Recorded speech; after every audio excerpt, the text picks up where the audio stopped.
Olá, eu sou a Márcia, sou mentora de inteligência emocional e eu estou muito feliz de estar dando início nesse projeto. Hoje nós teremos a primeira parte da aula 1, porque eu não quero que os vídeos fiquem muito longos, então eu vou passar um conteúdo para vocês e eu espero que até o próximo conteúdo vocês reflitam, pratiquem. É muito importante, a informação mais importante é que você pode saber tudo de inteligência emocional, mas se você não treinar, não levar para a prática, nada vai acontecer. Inteligência emocional é treino. Por que é treino?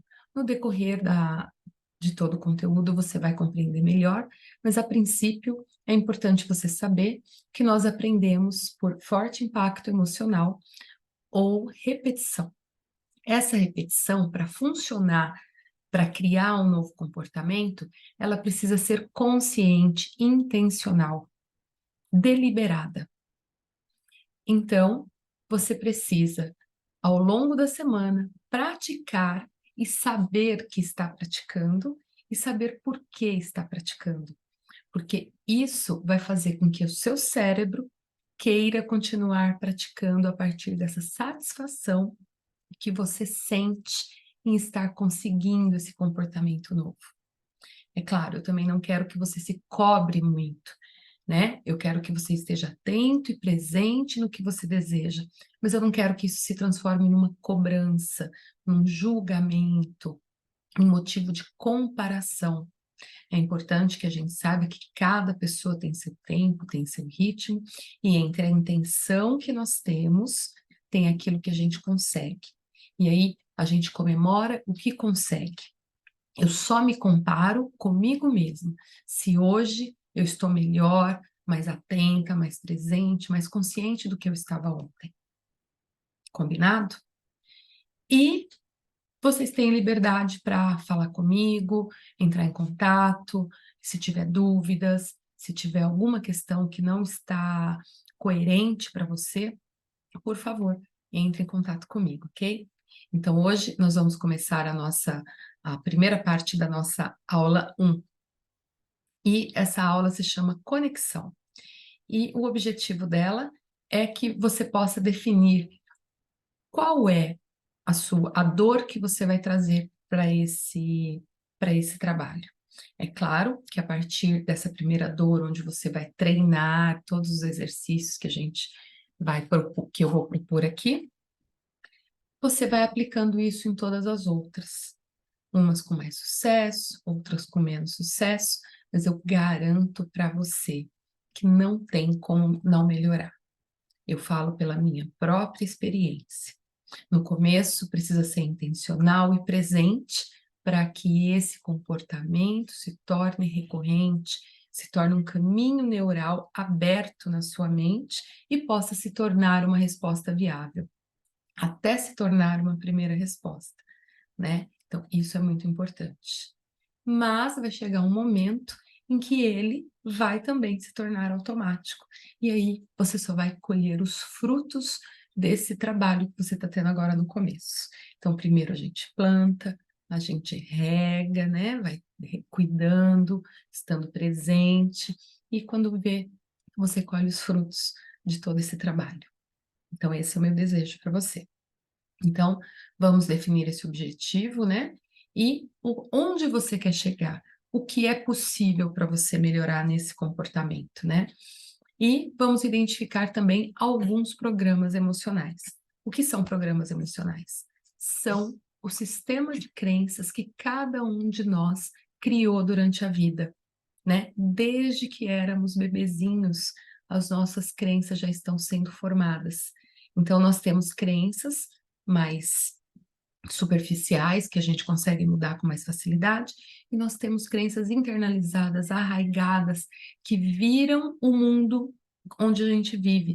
Essas crenças, elas constroem o mundo que a gente vê. As minhas crenças constroem o mundo que eu vejo. As suas crenças constroem o mundo que você vê.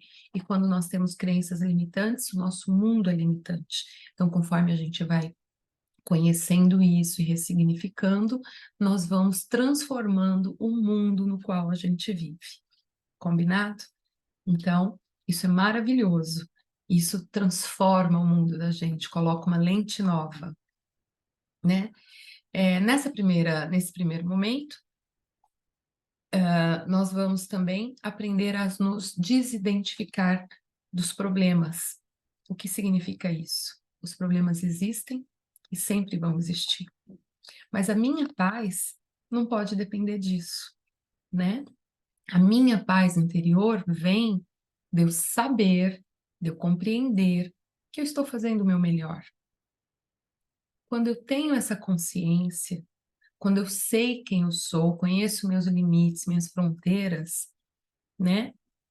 Isso me satisfaz, mesmo que eu entenda que eu tenho muito a melhorar. Tá tudo bem ter tudo a melhorar. Nós não vivemos num mundo de seres perfeitos, todos temos que melhorar, né? Mas aqui fica uma reflexão. Não sei se você acredita que nós estamos aqui na Terra para evoluir. Mas o que significa evoluir para você? Evoluir é morrer mais rico do que você nasceu, só que você nasceu sem nada e vai ser enterrado sem nada. Evoluir, o que seria? Né? Seria ter ou seria ser?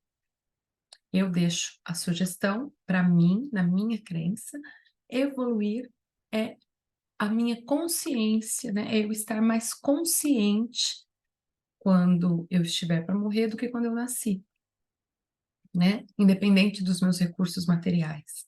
Eu ser um ser mais consciente. Isso para mim é evoluir, né? E não tem como eu ser um ser mais consciente se eu não estiver no caminho, na jornada do autoconhecimento. O autoconhecimento vai dar conhecimento para mim, sobre mim, e também sobre os outros, porque a partir do momento que eu compreendo o meu funcionamento, eu começo a compreender que cada pessoa tem o seu. Eu começo a compreender que tudo que eu estou falando aqui parte da minha experiência, mas que eu tenho que respeitar a sua experiência. Então eu passo a escutar mais o outro. E passo até a ter curiosidade do tipo assim, como você aprendeu tudo isso? De onde você tirou isso? Você acha que essa crença é boa para você? Tem alguma crença, pô, legal, eu vou adotar essa crença para mim, né? Então a gente vai percebendo, a gente para de não validar a crença do outro, o sentimento do outro, e isso melhora nossas relações, né? Então vamos lá. Bom, gente, aqui eu vou dar conteúdo teórico, mas eu não vou passar os exercícios. Os exercícios, eles estão para quem está fazendo a mentoria lá na plataforma, ok? Então, caso você esteja fazendo a mentoria na plataforma, a mentoria paga, você vai ter exercícios aí para fazer. Mas, se você estiver no grupo, né, aqui não haverão exercícios, ok? Qualquer coisa me chama no privado. Então, a educação emocional de hoje tem a ver com a parte da gestação, né? Quando a nossa mãe gestou a gente. Então, o que é importante saber? No primeiro momento, né? Nós somos seres faltantes, a gente nasce na escassez, né? A gente nasce precisando que alguém queira cuidar da gente.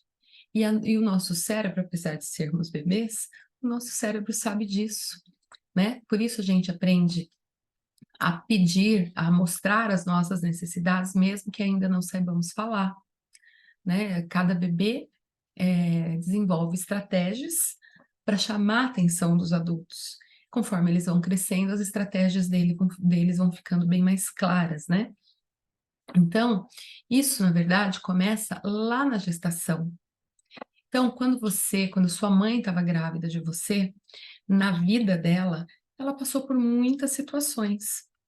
Por mais que ela tenha tido uma gravidez perfeita, com um companheiro perfeito, com recursos materiais, emocionais, com tudo ali para ela, é, uma mulher grávida tem muitos medos, vamos dizer assim, né? Ela tem medo se ela vai dar conta daquele bebê, ela tem medo se esse bebê vai nascer com saúde, vai nascer perfeito, ela tem medos que ela não sabe de onde vem, né? Agora, você imagina se ela estiver numa situação precária, né? Onde ela não tem segurança material, onde ela não tem segurança afetiva, onde ela não sabe o que vai ser do futuro dela, desse bebê. Tem noção do quanto isso pode ser difícil para uma pessoa? Então, uma mulher que está passando por isso, então ela tem emoções recorrentes, né? Então, ela tem muito medo, ela tem, às vezes, muita ansiedade, ela fica triste, né? Tem muito amor envolvido? Tem. Mas esse amor fica, às vezes, ah, soterrado por emoções que estão querendo assegurar um futuro para essa criança. Ou seja, esses medos vêm mostrar tudo que ela vai ter que cuidar para que dê tudo certo. Só que essas emoções são químicas. Essas emoções são químicas que o nosso cérebro está produzindo, né, pelos neurotransmissores, e essa química vai para a corrente sanguínea e cai na corrente do bebê. Vai para o bebê pelo cordão umbilical. O bebê não compreende, ele não sabe o que é aquilo. Mas veja, quando você sente medo, você sente um gelo na barriga. O medo é uma química que o cérebro produz. Então você imagina que essa química, uma substância, chega e você aplica isso no bebê. Ele vai sentir aquele gelo na barriga, né? Então, se a mãe está sentindo isso recorrentemente, esse bebê vai sentir isso recorrentemente. Então, ele não compreende, não nomeia, mas ele compreende que aquilo é ruim, né? E ele começa a internalizar aquilo. Então, quando você vai pesquisar, né? Porque a gente pergunta para nossa mãe assim: mãe, como foi a gestação, a minha gestação? Ela fala: ah, foi tudo bem, eu tive um pouco de enjoo, ou eu não tive enjoo, mas ela não fala: ah, eu tive muitos episódios de medo, eu tive muitos episódios de ansiedade, eu passei muito tempo triste, né? Ela não fala essas coisas, mas aqui no decorrer nós vamos descobrir essas coisas, ok? Então, quando a gente começa a conhecer essa história, nós começamos a conhecer porque tem coisas que a gente sente, às vezes sem motivo, às vezes com algum gatilho, que só um minutinho, por favor. Retomando aqui, então, essa química toda que a mãe está produzindo chega para o bebê, e o bebê ele começa a receber isso e é como se ele ficasse viciado nessa química. Então, nós já trazemos, né, lá da barriga da nossa mãe, algumas tendências emocionais, algumas tendências de comportamento. É claro que isso não é determinante, tem muitos outros fatores, né? Mas saber disso ajuda a entender alguns comportamentos que nós temos hoje na vida adulta que para nós é incompreensível, imagina para as pessoas, né? Então, veja que esse bebê nasce faltante, né? Ele vem dessa situação de gestação, onde ele participa ativamente das emoções que a mãe dele sente, e ele nasce nesse ambiente onde acontecem coisas que fazem com que a mãe dele sinta essas coisas que ela sente.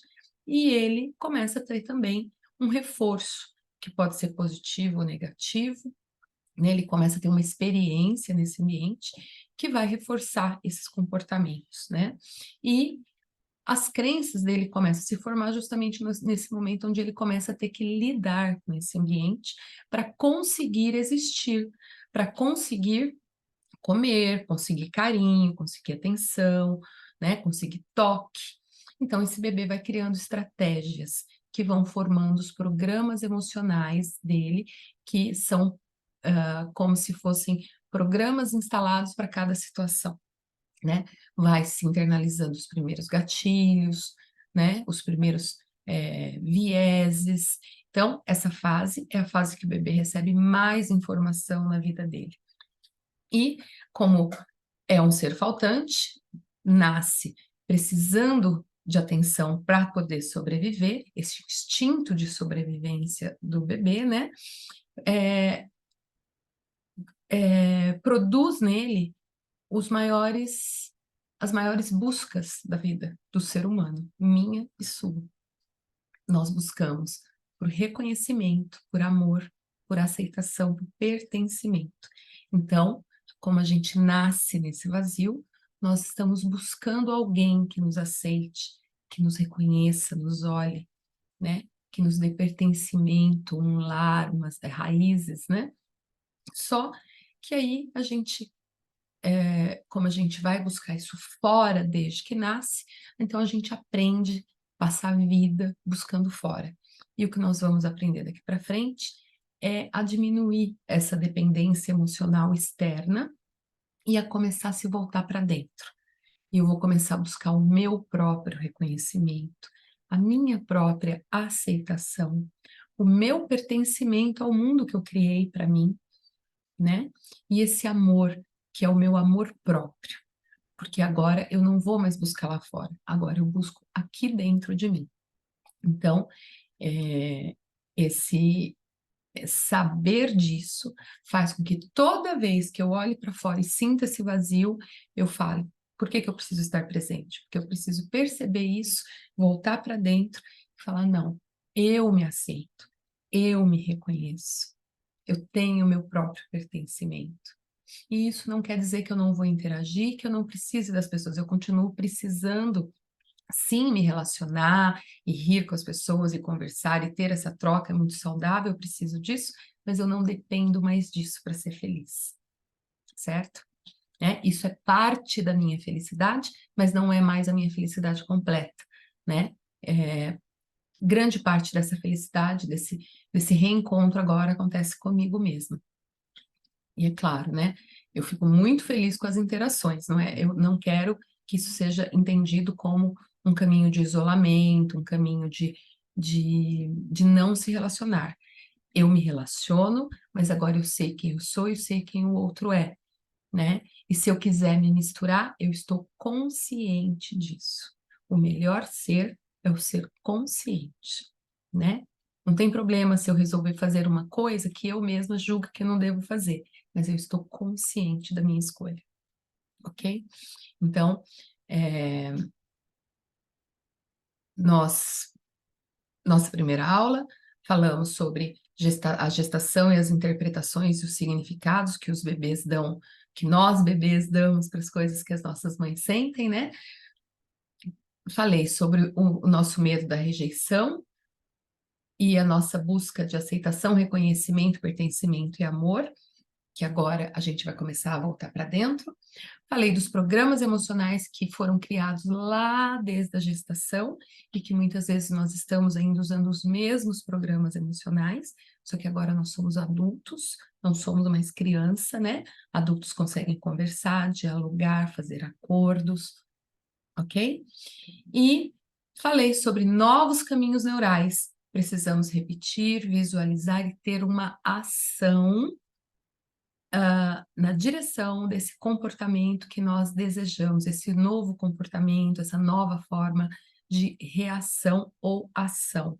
Então, para isso, nós precisamos repetir conscientemente, deliberadamente, com presença, né? Presente é eu estar aqui de corpo, alma, pensamento, fazendo alguma coisa, né? E só faltou falar o seguinte: vamos supor que seja muito difícil. Ai, não, quando eu vejo já estou ansiosa. Faça um caminho antagônico. Então, se você começou a, vamos supor, você tem um comportamento que você não quer. Qual seria o comportamento que você quer? Normalmente é o contrário do que você está fazendo. Então, visualize e tenha uma ação em direção a esse caminho antagônico ao que você está fazendo. Que essa é uma maneira de você começar a criar novos caminhos neurais para esse comportamento que você deseja, certo? Então, hoje é isso. Eu espero que vocês tirem proveito desse conhecimento, que vocês tentem se enxergar nesse conteúdo, entendendo como esse conteúdo pode estar interferindo na sua vida hoje, né? A minha indicação é que você tenha um caderninho das emoções, para que você possa fazer essas anotações. Nós vamos usar muito esse caderninho. Então, tenha esse caderno para que você possa anotar, para que você possa escrever suas emoções. Todas as outras sessões nós teremos, né? E eu quero que quando você terminar de ver essa primeira parte, essa aula, você tenha uma ação imediata que vai ancorar isso que você aprendeu hoje. Que você vai associar. O que que você pode fazer quando você parar de ver isso aqui, que vai associar a esse aprendizado que você teve nessa aula, né? E o exercício da semana é você conhecer a sua história de vida. Então, vá atrás da sua história de vida, converse com pessoas que te conheceram criança, né? E veja fotos antigas, e pergunte: o que que essa pessoa lembra de você? O que que essa pessoa lembra, assim, como você era? E fale com várias pessoas, porque aí você vai ver que cada pessoa vai te dar uma visão diferente de você e vai falar coisas que você nunca imaginou. Então, você vai começar a descobrir quem era você criança, para você fazer essa ponte com você adulta e saber quem é quem nessa história, tá bom? Então, 2 exercícios, um imediato e um que você vai fazer durante a semana até nosso próximo encontro, ok? Então, por hoje é só. Muito obrigada, bom proveito. Depois eu vou abrir o grupo para saber o que vocês acharam dessa aula, ok?